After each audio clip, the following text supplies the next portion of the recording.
They told us the Emperor protects. I've held this position for 87 days since the fleet departed. Held it through storm and silence, and the slow realization that protection is not the same as presence. I am Sergeant Maris Kale, 9th Elysian Drop Troops, and I am still on watch. Because a soldier without orders still has duty. Because faith is not contingent on reward. Because if I stop believing, then everything I've done, everyone I've killed, becomes murder instead of service. The world is dead. The Vox is dead. Maybe even the Emperor's gaze has turned elsewhere. But I remain. The campaign ended on a Tuesday, though we'd stopped tracking old Terran days centuries ago. Local planetary rotation was 31 hours, which meant our chronometers had long since been adjusted to military standard. Wake cycles, combat rotations, prayer intervals measured by function rather than celestial movement. Victory came quietly. No grand finale, no last desperate stand. The heretic stronghold simply collapsed after 3 weeks of sustained bombardment. We moved through the ruins, finding only corpses and ash. The cult leaders had triggered some kind of suicide mechanism when they realized defeat was inevitable. Saved us the trouble of executions.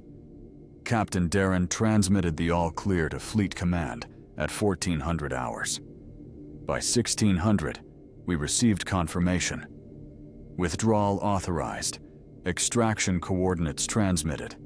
Maintain position for pickup. Standard procedure. We'd done this 17 times across 4 different war zones. The pattern was always the same. Victory, consolidation, extraction, redeployment. The Emperor's armies moved like a tide across the galaxy, washing over one world, only to recede and crash upon another. My squad, what remained of it, gathered at the designated extraction point 3 kilometers north of the ruined stronghold. The terrain was relatively flat here, suitable for Thunderhawk landings. We'd already marked the site with standard beacon arrays during our initial assault phase 6 weeks prior. 12 of us left from an original complement of 30. Combat attrition, mostly. Private Helkin had taken shrapnel during the factory district assault. Corporal Venn died when a collapsed tunnel buried half his fire team. Lance Corporal Yura simply disappeared during a night patrol. We found pieces of her armor scattered across 100 meters, but no body. The cultists had possessed some kind of biological weapons we hadn't been briefed on. The fleet was scheduled to arrive within 72 hours. Captain Darren's company, another 40 soldiers, held positions 2 kilometers south at the secondary extraction point. Standard dispersal protocol. Don't concentrate forces during withdrawal. Minimize losses if one side is compromised. We established a perimeter. 4-hour watch rotations, 2 soldiers per shift. The rest maintained equipment, consumed rations, tried to sleep in the prefabricated shelters we'd erected using portable field kits. The shelters were plasteel composite, designed to withstand small arms fire and provide basic atmospheric protection. The planet's air was technically breathable, but the bombardment had filled it with particulates and chemical residue. We kept our rebreathers on. Private Tenek was young, barely 18 standard years. This had been his first campaign. He'd performed adequately, followed orders, kept his lasgun maintained, didn't panic under fire. Now he sat against the shelter wall, methodically cleaning his weapon for the 3rd time that day. "Think they'll send Valkyries or Thunderhawks, Sergeant?" he asked. Fleet manifest listed 3 Thunderhawk gunships assigned to our regiment, I replied. Valkyries lack the atmospheric shielding for this particulate density. Corporal Vross, sprawled on his bedroll, snorted. "Does it matter? They all fly. They all get us off this rock." Vross was 43, which made him ancient by drop troop standards. Most of us died long before reaching that age. He'd survived by being cautious, calculating, always aware of his surroundings. Some called it cowardice. I called it competence. "Matters for loading procedure," Tanek said seriously. "Thunderhawks have rear ramp access. Valkyries use side doors. Different boarding protocols." "Emperor's mercy, the kid's right," Vross muttered. "We might board incorrectly and dishonor the entire regiment." I let it pass. Tanek needed something to focus on, and equipment specifications were harmless enough. Better than dwelling on the preceding 6 weeks. The first day passed without incident. We conducted standard watch rotations, maintained the perimeter, monitored the Vox for fleet communications. The Vox remained quiet, except for automated beacon transmissions. That was normal. The fleet didn't waste bandwidth on small talk. The second day brought weather. This world's atmosphere was unstable, prone to sudden pressure shifts that manifested as violent storms. The sky darkened to the color of old bruises, and wind began tearing at our shelters. We secured everything that could be secured, and waited it out. Private Yenna, one of our designated marksmen, was conducting exterior equipment checks when the first real gust hit. She'd anchored herself with safety lines, proper procedure, but the wind caught one of the shelters we'd inadequately secured. The whole structure lifted and tumbled, striking Yenna before anyone could react. The impact broke her neck. She died instantly, which was a mercy. We buried her according to regulations. Personal effects cataloged. Identification tags removed for return to regimental records. Body interred at regulation depth. Tanek recited the litany of the fallen, while Vross and I filled in the grave. 11 left. Vross observed quietly as we finished. The storm lasted 14 hours. When it finally cleared, we assessed damage. 2 shelters destroyed, completely. 1 damaged, but repairable. Most of our beacon array had survived, though several components showed stress fractures. We made repairs using our limited supply of spare parts. The Vox remained silent. On the 3rd day, we expected the fleet. The 72-hour window had elapsed. I checked the chronometer repeatedly, as if my attention might somehow accelerate their arrival. At hour 73, I activated the Vox and transmitted on standard fleet frequencies. 9th Elysian to Fleet Command, requesting extraction status update. We are at designated coordinates, perimeter secure, awaiting pickup. Static filled my earpiece for 10 seconds. Then a response, distant and slightly distorted by atmospheric interference. Fleet Command acknowledges. Warp translation delayed. Revised extraction estimate, 12 hours. Maintain position. 12 hours was nothing. Warp travel was inherently imprecise. The Imperium didn't conform to material physics. Ships could arrive early or late by days, depending on currents and conditions no human truly understood. I relayed the update to my squad. Some grumbling, but no real concern. We'd all experienced extraction delays before. We waited 12 hours, then another 12, then 24 more. On the 5th day, I voxed again. 9th Elysian requesting urgent extraction status update. We have been holding position for 119 hours. Supplies are adequate, but weather damage has compromised some equipment. The response came after a longer delay this time, nearly 30 seconds of static before the voice emerged. Fleet Command acknowledges. Orbital approach vector requires recalculation. Updated extraction estimate 16 hours. Maintain position. Something in the phrasing bothered me. Not the delay itself, but the generic quality of the response. No acknowledgement of our specific situation. No reference to our earlier transmission. It felt automated. Vross noticed my expression. "Problem, Sergeant?" "Just processing," I said. The 16th hour came and went. No fleet, no further Vox contact. By the end of the first week, our situation had shifted from routine to concerning. Not critical yet. We had supplies for weeks if we rationed properly. But the pattern was wrong. 2 missed extraction windows, increasingly vague communications, and now silence. I tried multiple times daily to raise fleet command. Sometimes I received responses, brief and unhelpful. Stand by. Maintain position. Extraction rescheduled. Never any specific timeframes. Never any explanation for the delays. Private Dresch approached me on the 8th day. He was our water specialist, responsible for monitoring our reclamation systems and managing consumption rates. "Sergeant, we need to discuss rationing protocols," he said quietly. "If extraction is significantly delayed, our current consumption rate is unsustainable. How long do we have at current rate?" 23 days, but that assumes no equipment failures and no additional casualties. I nodded. "Implement Stage 2 rationing immediately. Brief the squad." That night, we held our first extended squad meeting since the campaign had ended. Everyone gathered in the remaining functional shelter, 11 soldiers in a space designed for 15. "We're adjusting rationing protocols as a precautionary measure," I told them. "This doesn't indicate any emergency. It's standard procedure when extraction timelines become uncertain." "How uncertain are we talking, Sergeant?"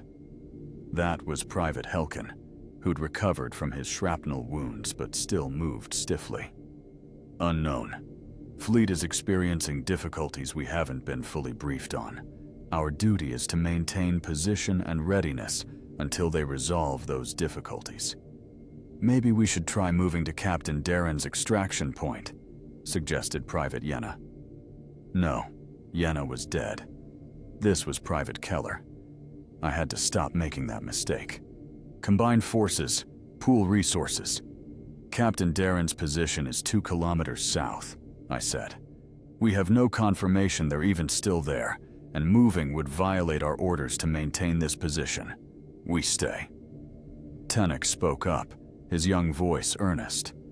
"The Emperor protects, brothers and sisters. We've been placed here for a purpose. Our faith will be rewarded." Several soldiers nodded. Vros remained expressionless. The meeting concluded with prayer. I led the squad through the litany of duty, and we recited it together. "I am the Emperor's instrument. I serve where I am placed. I stand where I am ordered. I fall where he wills it." The words had always been a comfort before. Tonight they felt hollow in my mouth. The second week brought new disasters. The storms returned, more violent than before. This world's atmospheric instability was worsening, though we couldn't determine whether that was natural seasonal variation or lingering effects from the orbital bombardment that had preceded our ground assault. We'd consolidated into the 3 remaining functional shelters, packed tight to conserve heat and share resources. The storm hit at midnight, a howling wall of wind carrying sand and chemical particulates. Within an hour, one of the shelters suffered structural failure. The plasteel composite had developed microfractures during the previous storm, weaknesses we'd attempted to repair but lacked proper materials for. When the pressure differential exceeded tolerances, the entire southern wall buckled inward. Corporal Dresch and Private Halleck were sleeping in that section. The collapse killed Dresch instantly, crushing his chest beneath falling support struts. Halleck survived initially, trapped beneath debris, both legs shattered. We worked for 3 hours to extract him, digging through wreckage while the storm raged outside. By the time we freed him, shock and blood loss had advanced too far. He died in my arms, conscious enough at the end to whisper, "Did we win, Sergeant? Did we do the Emperor's work?" "We won," I told him. "Rest now, soldier. We couldn't bury them properly during the storm. We wrapped their bodies in plastic sheeting and secured them outside, weighed down with rubble. The burials would wait for calmer weather.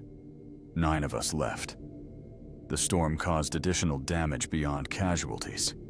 Our water reclamator suffered catastrophic failure when debris punctured its primary filtration membrane. Private Keller and I attempted repairs, but the system was beyond salvage without replacement parts we didn't possess. We had approximately 40 liters of potable water remaining in storage containers. At Stage 2 rationing, that gave us perhaps 6 days before we'd be forced to attempt processing local water sources. Local water was technically consumable, but the chemical contamination from the bombardment made it dangerous. We'd need to boil it extensively and filter it through our personal rebreather systems, a time-consuming process that would further strain our limited fuel supplies. On the 14th day, I transmitted what I intended as a final warning to Fleet Command. 9th Elysian urgent priority. 2 KIA from environmental factors. Water reclamation failed.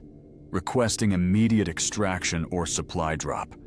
We cannot sustain current position beyond 72 hours without resupply.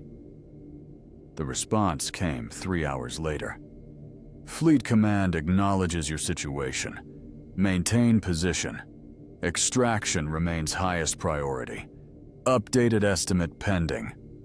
No time frame, no supply authorization, just the same empty assurances. I played the transmission for Vross privately. "They're not coming," he said flatly. "You don't know that." I know that updated estimate pending means they don't have a plan.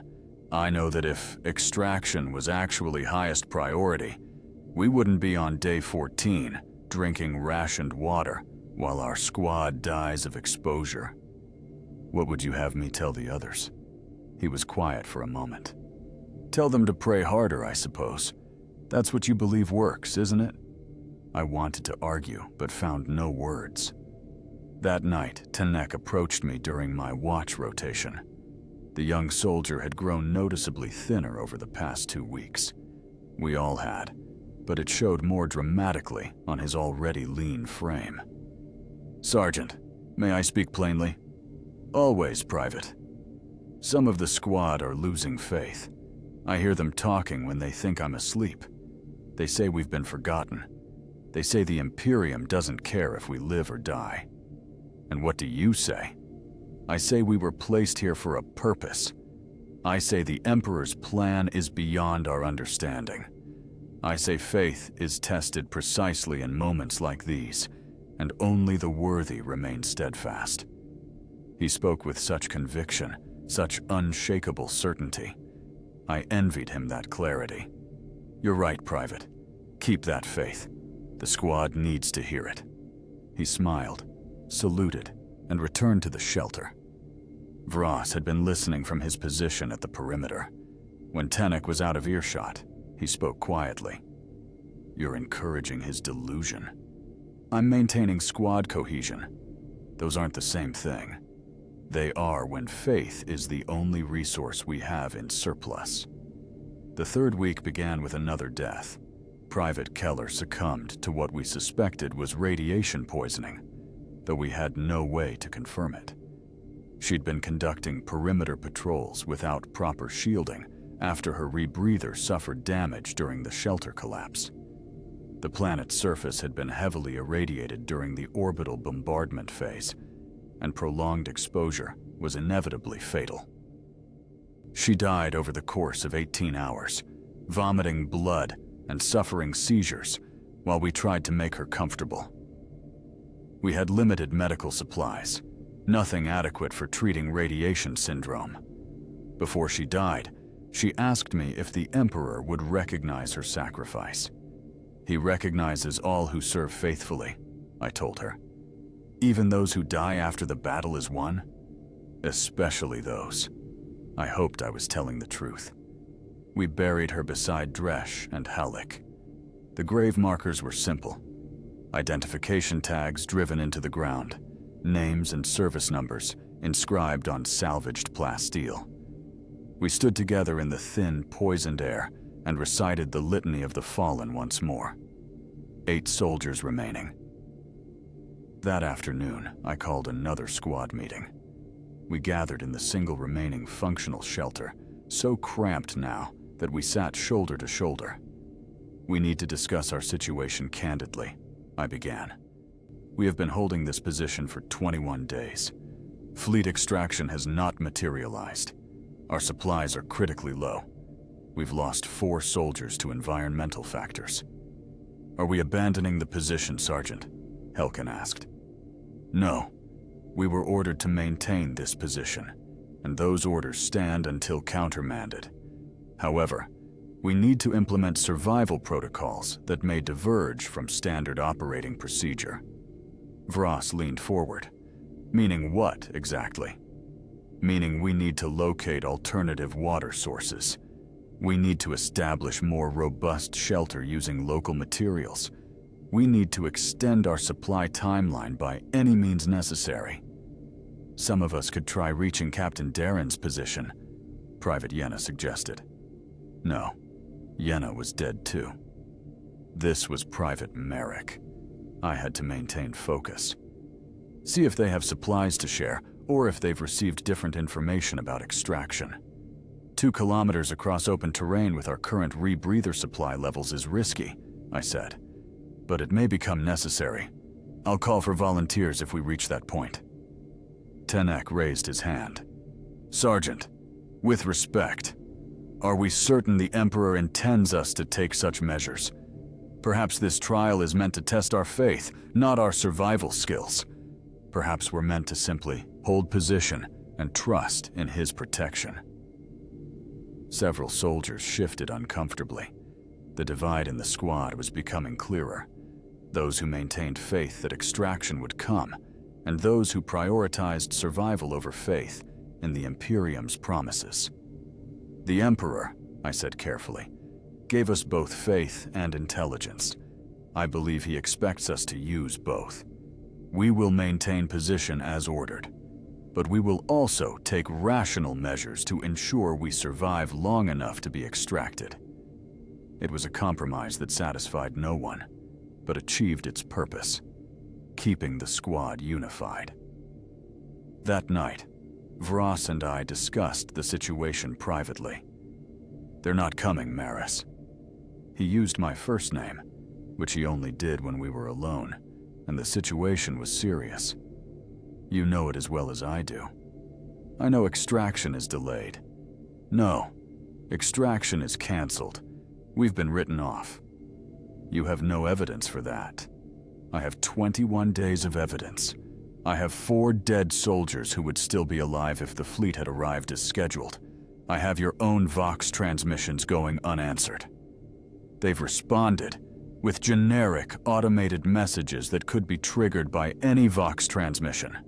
There's no indication anyone is actually reading our reports or responding to our specific situation. I wanted to argue. I wanted to present logical counter-arguments. But Vross was articulating doubts I'd been suppressing for days. Even if you're right, I said finally, what would you have me do? Tell the squad we're abandoned? That everything we've been taught about the Imperium's duty to its soldiers is a lie? That faith is worthless? I'd have you tell them the truth, and then I'd have you make a decision. Do we die here, following orders no one remembers giving, or do we try to survive? Those aren't the only options. No? What's the third option, Maris? Pray harder and hope for a miracle? I had no answer. The next morning, Private Tenek died in his sleep. We found him curled on his bedroll, face peaceful, as if he'd simply decided to stop breathing. There was no obvious cause. No injury, no sign of radiation poisoning or contamination. Perhaps his body had simply surrendered, exhausted beyond its capacity to continue. We buried him in the growing cemetery. 7 soldiers remained. Day 28, 1 month since the fleet departed. We had reached the limits of our rationed supplies. The water was gone, forcing us to attempt processing local sources. The results were marginally consumable. We boiled it extensively and filtered it through our rebreather systems. But each mouthful tasted of chemicals and caused stomach cramps. Food supplies were down to emergency rations, compounds designed to provide maximum nutrition in minimum volume. They tasted like plasteel and sand. Our equipment was deteriorating. Laser guns still functioned, but charge packs were running low. Rebreathers showed stress fractures. The remaining shelter leaked during storms, forcing us to huddle under plastic sheeting. We had maintained discipline, maintained faith, maintained position. And still, no fleet arrived. On day 29, Corporal Vross made his proposal formal. We were gathered for morning prayer, or what passed for it. The ritual had become abbreviated, perfunctory. Fewer soldiers participated each day. After the concluding benediction, Vross stood and addressed the group. "I believe we need to discuss our strategic options." "Our orders are clear," I said. "Maintain position pending extraction." "Sergeant, with respect, extraction isn't coming. We've been here a month. 4 soldiers have died. The rest of us are dying slowly. At what point does following orders become suicide?" Several soldiers nodded. Others looked uncomfortable. "What are you proposing?" I asked. "Relocation. There's a settlement approximately 40 kilometers southwest. Pre-war survey data indicated. Probably destroyed during the campaign. But there might be salvageable supplies, shelter, maybe even functioning communications equipment. That's desertion of our designated position. It's survival, Sergeant. There's a difference." Private Merrick spoke up. "Even if we relocate, what changes? The fleet still doesn't know where to find us. Moving makes extraction even less likely." "Does extraction matter?" Vross countered. "If we're all dead when they finally arrive?" The logic was sound, which made it dangerous. I turned to the squad. "I want everyone's input. This affects all of us." "Helkin?" Private Helkin hesitated. I don't know, Sergeant. Part of me thinks Vross is right, but abandoning our position feels wrong. We were ordered to be here." "Yenna?" I caught myself. "Merrick, I mean. I think we should send a small team to investigate the settlement," Merrick said. "Not relocate the entire squad, just see what's there. Make an informed decision." "Tenek?" Another mistake. "Forgive me. Private Solace." Solace was quiet, thoughtful.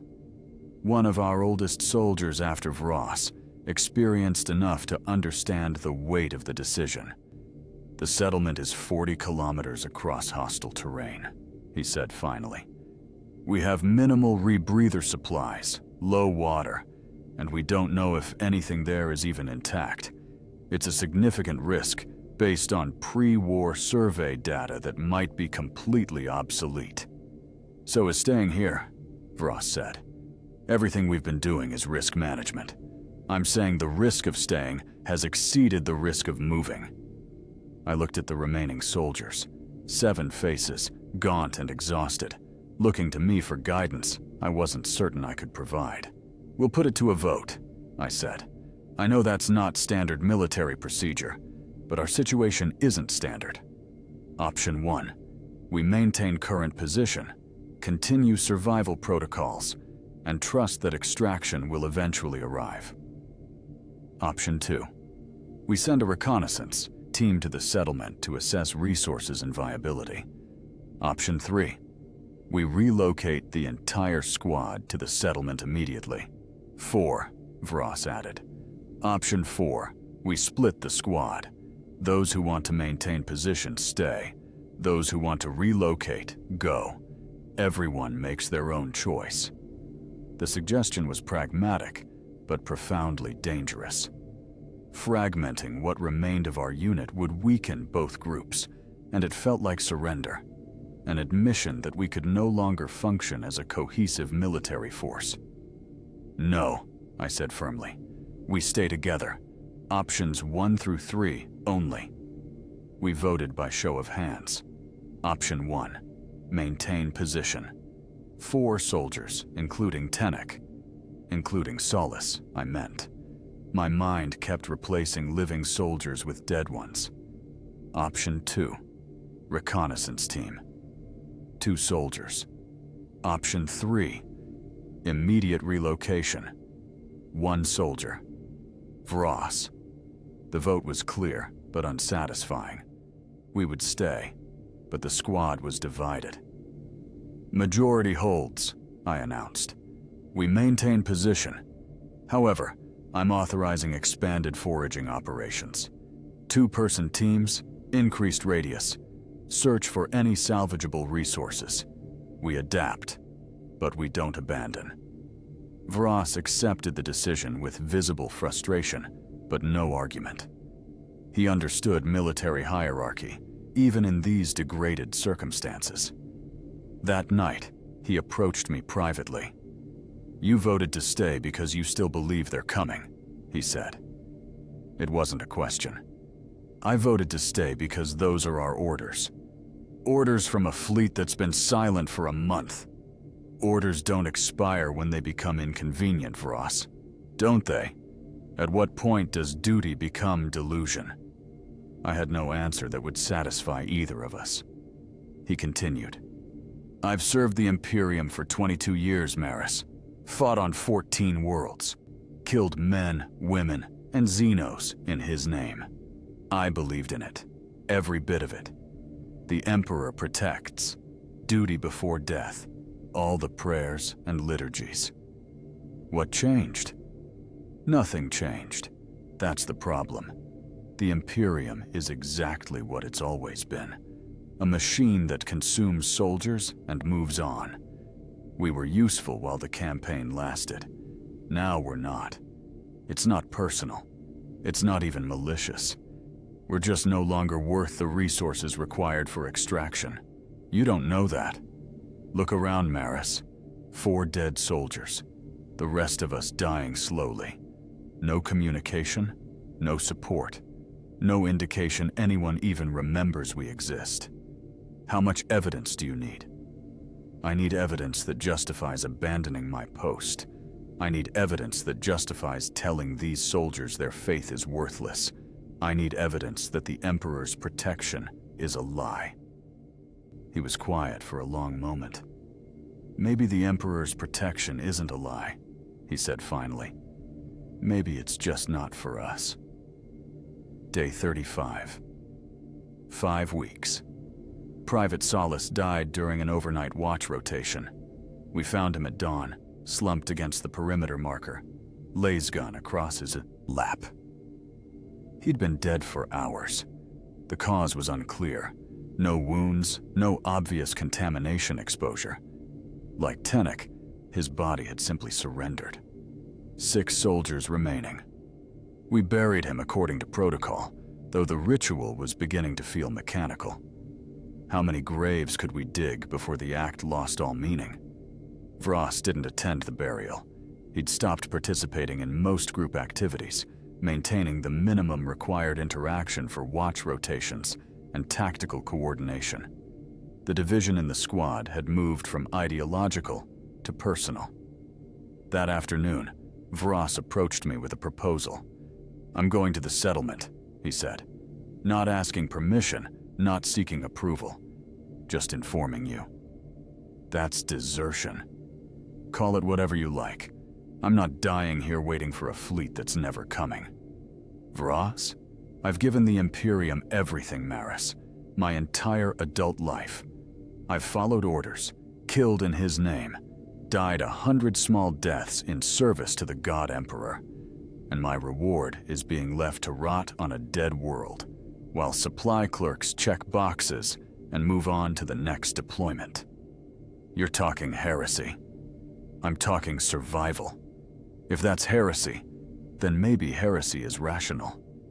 I wanted to argue, wanted to present the counter-arguments, invoke duty and honor and faith, but the words felt hollow. When are you leaving? Tomorrow morning. I'll take minimal supplies, won't deprive the squad of resources. If I find the settlement intact, I'll signal. You can decide then whether to follow. You know I can't follow. Then die here, Sergeant. Die faithful and dutiful and absolutely forgotten. He turned and walked away before I could respond. That night, I couldn't sleep. I lay on my bedroll, staring at the shelter's ceiling, wrestling with questions that had no good answers. Was Voss right? Had we been abandoned? Was faith in extraction simply denial of reality? And if he was right, what did that mean for everything I'd built my life upon? If the Imperium could discard us so casually, what value had our service ever held?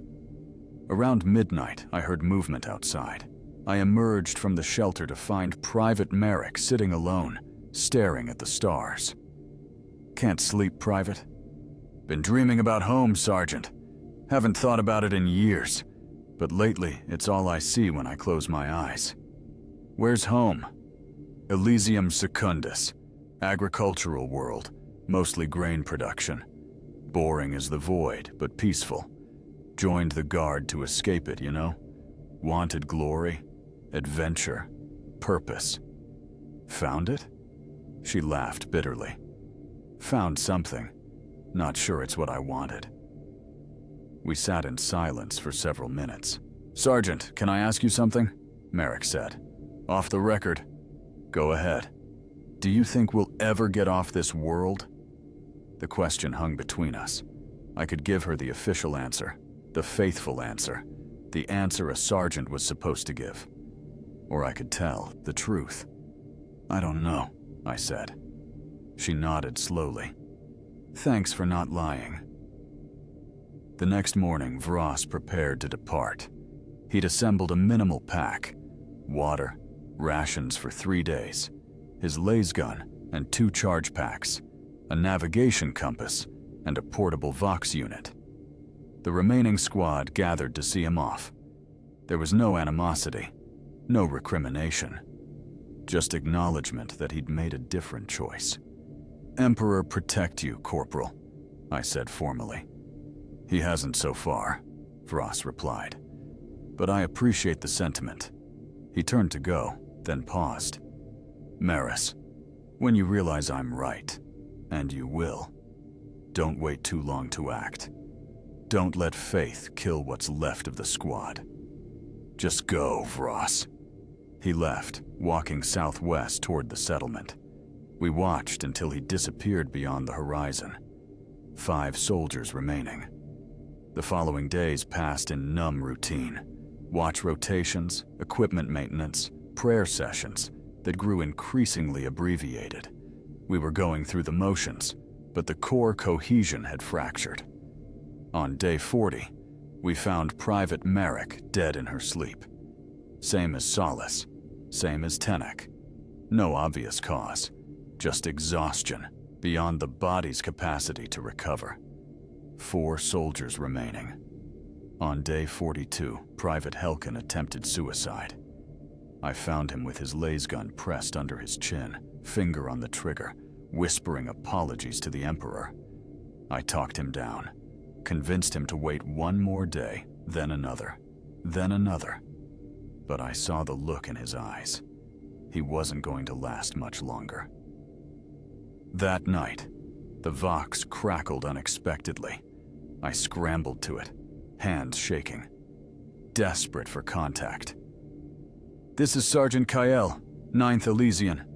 Does anyone receive? Static for 10 seconds. Then a voice, distorted and strange. Sergeant Kael, maintain position. Extraction pending. It was the same generic message we'd received weeks ago. The same automated response. But something about it felt wrong. The cadence was off. The words slightly misaligned. Identify yourself, I demanded. What is your designation? When is extraction scheduled? Maintain position. Extraction pending. Exact repetition. No variation. No response to my questions. Who am I speaking with? Maintain position. Extraction pending. It was a recording. A loop triggered by Vox contact, playing the same meaningless reassurance over and over. I destroyed the Vox, smashed it with my rifle butt until it was fragments of plasteel and wire. The other soldiers watched without comment. Day 48. 7 weeks since the fleet departed. Something changed in me after destroying the Vox. A wall I'd been maintaining, a structure of faith and duty I'd used to organize my understanding of the situation. It collapsed. They weren't coming. They had never planned to come. We'd been written off, abandoned, consigned to death by bureaucratic indifference or strategic calculus. Everything I'd told my squad, maintain faith, trust in the Emperor's protection, follow orders, had been lies. Well-intentioned, perhaps, but lies nonetheless. I stopped leading morning prayers, stopped pretending the routine mattered, stopped checking the chronometer obsessively as if time itself might bring salvation. Private Helkin noticed first. "Sergeant, you didn't conduct morning prayer." "Pray if you want, Helkin. I'm not stopping you. But we always pray together. It's regimental tradition." "The regiment is dead, Private. Tradition died with it." He looked stricken, as if I'd struck him physically. The other soldiers, 3 remaining beyond myself, reacted differently. 2 seemed relieved, as if I'd given them permission to acknowledge what they'd been thinking. 1 seemed lost, adrift without the structure prayers had provided. We existed in a kind of limbo, not quite dead, not quite alive, going through survival motions without any clear purpose. On day 51, I found Vross, or what remained of him. I'd gone on an extended foraging run, searching for anything useful in the ruins of the heretic stronghold we'd destroyed. The ruins held minimal value. Most equipment had been deliberately destroyed by the cult during their suicide protocol. But I needed to move, to do something beyond sitting and waiting. I found him in a collapsed tunnel approximately 3 kilometers from our position. His body showed signs of partial burial. He'd been caught in a structural collapse, probably during one of the frequent aftershocks that still plagued the region. His environmental suit had been breached. Death would have been relatively quick once the contaminated atmosphere reached his lungs. I examined the body carefully. The suit breach appeared accidental, stress fracture rather than deliberate damage. But something bothered me. The seal had been improperly maintained. A small thing, but critical. Vross was meticulous about equipment. He would never have left on a dangerous journey with a compromised seal, unless he'd compromised it deliberately. I thought about our last conversation, about the look in his eyes when he talked about faith and duty and the Imperium's betrayal, about the way he'd said, "Die here, Sergeant," as if death was inevitable, regardless of location. Had he intended to reach the settlement at all? Or had he simply chosen a different way to end things, away from the squad, preserving the fiction that he'd died trying rather than surrendering? I'd never know for certain. I brought his body back to camp. The other soldiers helped me bury him alongside the others. Our cemetery had grown to 7 graves now, more than half the original squad. 4 of us left. That night, I couldn't stop thinking about the graves. 7 soldiers buried in formation, identification tags marking their positions, following protocol even in death. Had any of it mattered?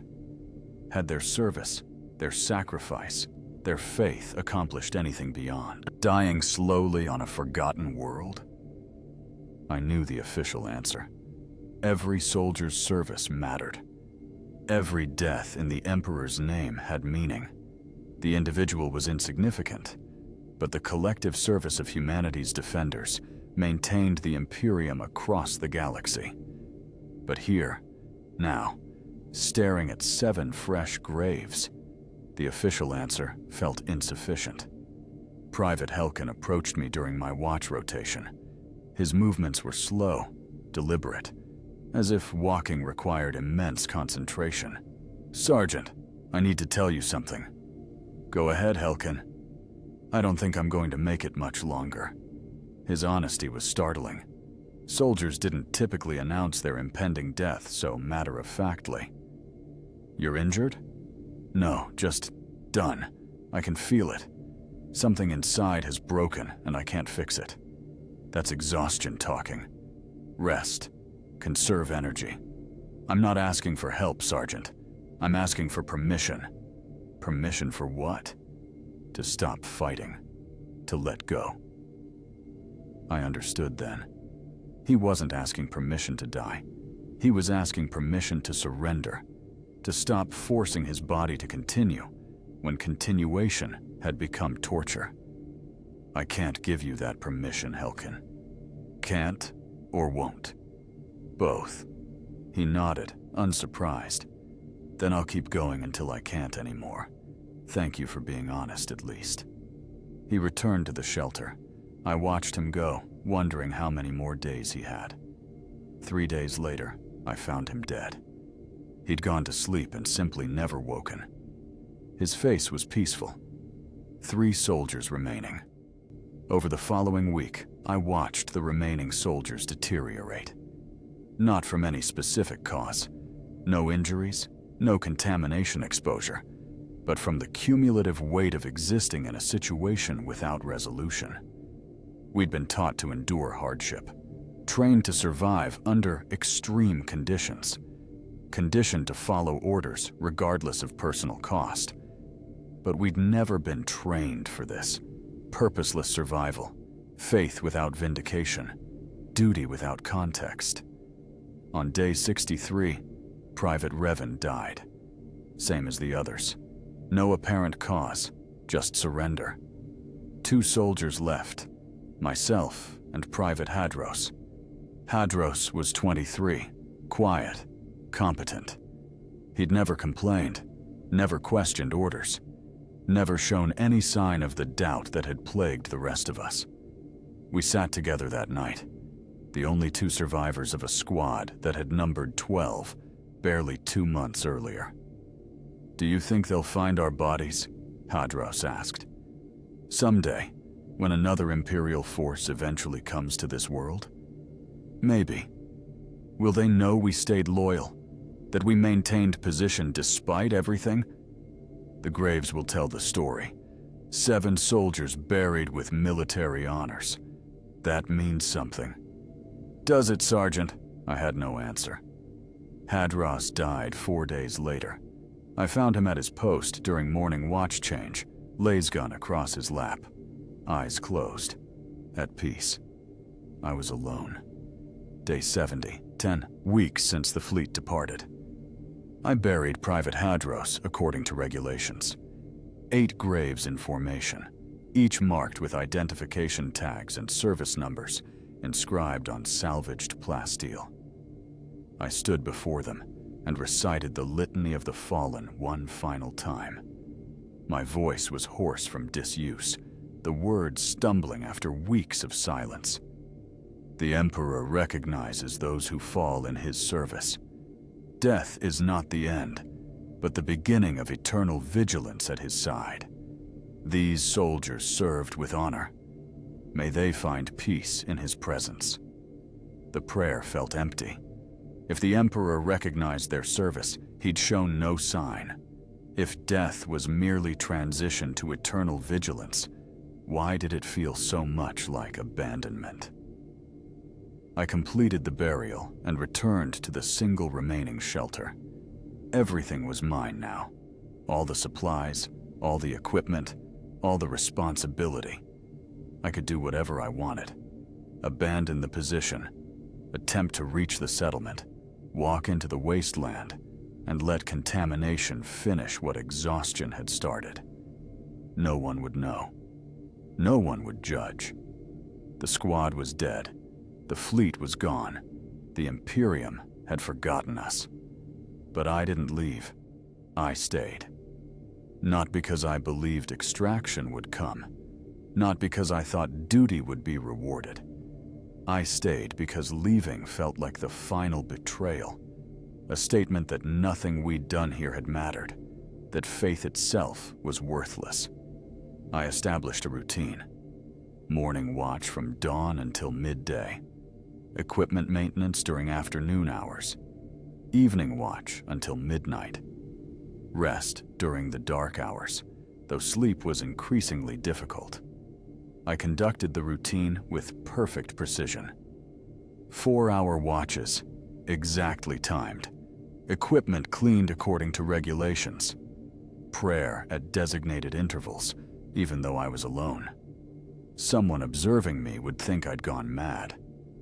One soldier maintaining a defensive perimeter against non-existent enemies, preparing for an extraction that would never arrive, speaking liturgies to emptiness.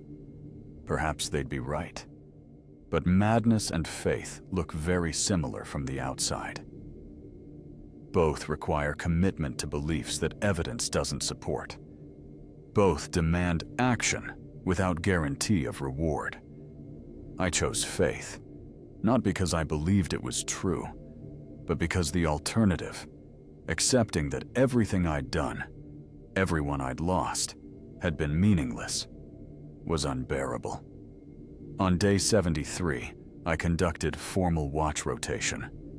2 soldier shifts, 4 hours each, calling out positions and challenges despite being alone. Northeast perimeter, all clear. Southwest perimeter, all clear. Challenge, who guards the Emperor? Response, we do. My voice echoed across the empty wasteland. On day 75, I filed verbal reports to absent command. Sergeant KL reporting. Perimeter secure. No enemy activity observed. Supplies adequate for continued operations. Squad morale excellent.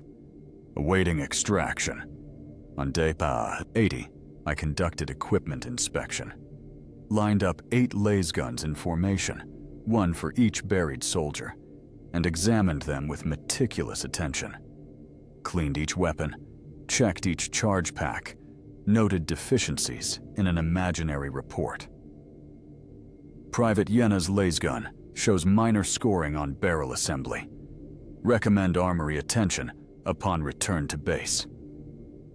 Private Yena had been dead for 7 weeks.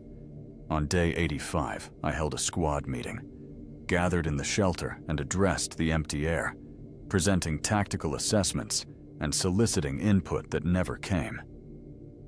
Intelligence suggests enemy forces have been completely eliminated from this sector. However, continued vigilance is essential.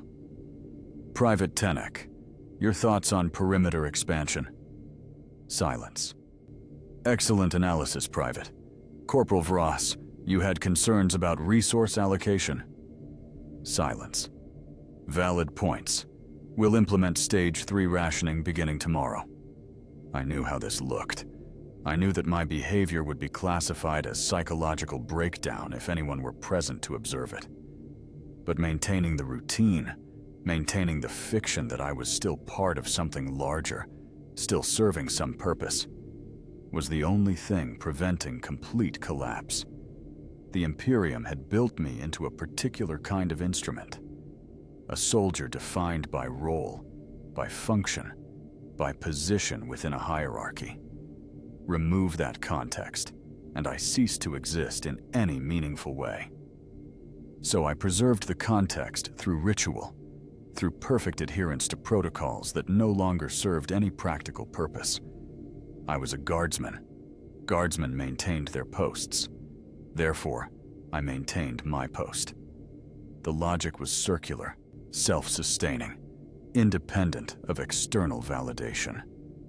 On day 90, I experienced my first auditory hallucination. I was conducting afternoon equipment maintenance when I heard Vross's voice behind me. Still waiting, Maris? I turned. Nothing there. Not waiting, I said aloud. Maintaining. What's the difference? Waiting implies expectation. I don't expect extraction anymore. Then why stay? Because leaving would mean accepting that everything we did here was worthless, that faith itself is a lie, that the Emperor's protection is just words. Maybe it is. Then what are we, Millenniums? The hallucinations became more frequent. Conversations with dead squad members, their voices clear and distinct. They asked questions I couldn't answer, made observations I couldn't refute, challenged beliefs I couldn't defend. I knew they weren't real. I understood that isolation and exhaustion were creating these phantom voices, but they were company of a sort. And company, even illusory company, was preferable to absolute solitude. On day 100, I held a formal ceremony, gathered the squad, all of them, living and dead, and delivered a speech. Brothers and sisters, we have been tested. We have endured hardship, faced death, maintained faith, despite all evidence suggesting our faith was misplaced. Some will say we were abandoned, forgotten, left to die by an Imperium that didn't value our service. They may be right, but I say this. We stayed. We maintained our post. We did our duty regardless of reward. That means something. That has to mean something. 8 graves watched silently. I saluted them, held the salute for a full minute, then returned to my post. Day 110. I was conducting morning perimeter check when I detected orbital activity. At first, I thought it was another hallucination. The sensors in our remaining equipment were degraded, prone to false readings. But the signal was consistent, unmistakable. Multiple contacts entering high atmosphere, trajectory consistent with powered descent. Ships. Real ships. My heart accelerated. After 15 weeks, after 8 dead soldiers, after surrendering any expectation of rescue, suddenly, impossibly, they'd come. I activated every remaining beacon we possessed, ancient equipment that I'd maintained despite its uselessness. I transmitted on all frequencies, desperate to establish contact. Sergeant Kyle, 9th Elysian, designated extraction point Alpha. I am the only survivor. I am here. I maintained position. Static for 30 seconds. Then a response, crisp and professional. Contact acknowledged. Maintain position. Ground team deploying shortly. They'd come. The Emperor had not forgotten. Faith had been rewarded. I spent the next hour in frantic preparation, cleaned my uniform as best I could, assembled squad records, prepared to deliver formal report. I wanted to present properly, to demonstrate that despite everything, discipline had been maintained. 3 ships landed 200 meters from my position. Not troop transports, but lighter craft designed for rapid deployment. The markings were Imperial, but not Guard. Inquisitorial seals, ornate and unmistakable. The Inquisition. Not a rescue mission, but an investigation. 12 figures emerged from the ships. Most were soldiers in black armor, weapons ready. But the leader was different. Robed, augmented, moving with the distinctive authority of an inquisitor. They approached cautiously. Weapons trained on my position. I stood at attention, hands visible, offering no threat. The inquisitor stopped 10 meters away. His face was hidden behind an ornate mask, but his augmented eyes scanned me with unsettling precision. Identify yourself. Sergeant Maris Kale, 9th Elysian Drop Troops. I am the designated officer of this extraction site. My squad, how long have you been isolated? 110 days, sir. Since the conclusion of campaign designation Hereticus 77. Alone for how long? 40 days, sir. The rest of my squad. I gestured toward the graves. The Inquisitor studied the cemetery. 8 graves in formation, each properly marked, maintained according to regulations. You maintained military discipline throughout isolation? Yes, sir. Per standing orders, I maintained position awaiting extraction. He turned to one of his subordinates. Scan him. Full spectrum. The soldier approached with a handheld device, scanning me from multiple angles. The Inquisitor studied the results on a data slate. No warp taint detected, the subordinate reported. No mutations, no biological contamination above expected environmental levels. Psychological profile? Inconclusive. Extended isolation, possible delusional behavior patterns, but no indicators of chaos corruption. The Inquisitor approached closer, his masked face examining me with clinical detachment. Sergeant Kale, you have been exposed to extreme isolation in a contaminated environment for an extended period. Standard protocol in such situations is precautionary termination to prevent potential taint from spreading. The words registered slowly. They weren't here to rescue me. They were here to determine if I was contaminated, and if so, eliminate me as a threat. I maintained my post, I said. I followed orders. I kept faith. Faith is not immunity, Sergeant. Faith can be corrupted. Isolation can open the mind to influences we cannot fully detect. I have not been corrupted. You cannot know that with certainty. The insidious nature of chaos is that it disguises itself, even from the corrupted themselves. Then test me, interrogate me, but don't execute me for the crime of surviving. The Inquisitor was silent for a long moment. The contamination risk is minimal, one of his subordinates offered. Extended isolation, but no confirmed chaos presence in this sector. Probability of corruption is low. Low is not zero, the Inquisitor replied. He turned back to me. Sergeant Kale, I am authorized to offer you 2 options. First, submit to intensive interrogation and possible mind scrubbing. This process will ensure any potential taint is removed, but may result in permanent psychological damage or death. Second, immediate termination. Quick, painless, and guaranteed to prevent any possible contamination from spreading. I stared at him. After 15 weeks of maintaining faith, of holding position, of believing that duty would be rewarded, this was my reward. Suspicion, interrogation, or execution. No, I said.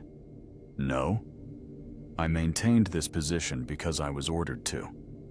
For 110 days, I followed those orders despite abandonment, despite losses, despite every rational reason to leave. I buried 8 soldiers who kept faith until their bodies surrendered. I will not dishonor their sacrifice by submitting to interrogation as if loyalty itself is suspect. You refuse both options? I refuse to accept that faithfulness is indistinguishable from corruption. I refuse to validate a system that punishes soldiers for obeying orders. I refuse to cooperate with my own execution for the crime of survival. The Inquisitor's posture shifted slightly. You understand that refusal is equivalent to confession of heresy. Then execute me as a heretic. But know that you're killing a loyal servant of the Imperium who did exactly what he was trained to do. Loyalty without judgment is not virtue, Sergeant. It's simply obedience. Then what do you call dying at your post when no one remembers you're there? What do you call maintaining faith when all evidence suggests your faith is worthless? The Inquisitor was silent. I turned to face the graves, one final time. 8 soldiers who'd believed, who'd trusted, who'd died faithful. The Emperor protects, I said quietly. That's what we're taught, what we believe, what sustains us through horror. But maybe protection isn't about preventing death. Maybe it's about dying with dignity, maintaining humanity in inhuman circumstances, choosing faith over despair even when faith is unrewarded. I faced the Inquisitor again. You want to determine if I'm corrupted? Here's your evidence. I stayed. I maintained my post. I buried my soldiers with honor. I did my duty without expectation of reward. If that's heresy, then execute me. But understand that you're not protecting the Imperium. You're betraying the very loyalty that sustains it. The Inquisitor raised his hand. His soldiers moved forward, weapons ready. You have no authority to relieve me of my duty, I said. I hold this position by order of Fleet Command. Only they can countermand those orders. Fleet Command is no longer tracking this position, the Inquisitor replied. Your regiment was declared combat ineffective 9 weeks ago. All surviving personnel were ordered to report to nearest Imperial authority for reassignment processing. You received no such order because your extraction was deemed non-viable, given strategic priorities. 9 weeks ago. While I'd been conducting watch rotations, while I'd been maintaining faith, the Imperium had officially abandoned us, declared us dead for administrative convenience. Then I died here, I said. Died at my post, following orders, keeping faith. Whatever you do to this body, you're killing a corpse. The sergeant died 9 weeks ago when you wrote him off. The Inquisitor lowered his hand. The soldiers held position. Your faith is notable, Sergeant. Misguided, perhaps, but notable. My faith, I replied, is all I have left. He studied me for a long moment, then turned to his subordinates. Execute him! The soldiers raised their weapons. I remained at attention, facing the graves, thinking of Vross and Tenek and Marek and all the others who'd kept faith until they couldn't anymore. The Emperor protects. Not from death, never from death, but from the indignity of dying without purpose. I'd maintained my post. I'd done my duty. I'd kept faith. That had to mean something. That had to be enough. The weapons fired. The abandoned world-designated campaign zone, Heretica 7-7, remained uninhabited for 17 years, following the conclusion of combat operations. When eventual Imperial survey teams arrived to assess the planet for potential colonization, they discovered the remains of Sergeant Maris Kael at designated extraction point Alpha 7. He was found at attention, facing 8 graves arranged in military formation. Each grave was properly maintained, identification tags preserved despite environmental degradation. His body showed evidence of execution-style termination. His uniform, though damaged, was meticulously maintained according to regulations. His post was still held. The survey report noted his presence with clinical detachment. Single casualty discovered at coordinates. Appears to be Imperial Guard personnel from previous campaign. Remains recovered for potential identification and returned to regimental archives. No mention was made of how long he'd waited. No recognition was given for the faith he'd maintained. He became a data entry in bureaucratic files, a minor footnote in the history of a forgotten campaign on a world no one remembered. But in the records preserved by those who found him, in the properly maintained graves, and the position held despite abandonment, there existed evidence of something the Imperium both demanded and feared. Loyalty without reciprocity. Faith without validation. Duty without reward. The weight of perfection, maintained until the body itself surrendered, because the alternative, accepting that service itself, was meaningless, was unbearable. He'd asked if faith mattered when reward was removed. The answer, inscribed in 8 graves and 110 days of vigil, was both yes and no. Yes, because choosing faith, despite evidence to the contrary, represented a kind of terrible freedom. The freedom to assign meaning even when meaning was denied. No, because that meaning was ultimately personal, unrecognized, invisible to the vast machinery that had demanded it in the first place.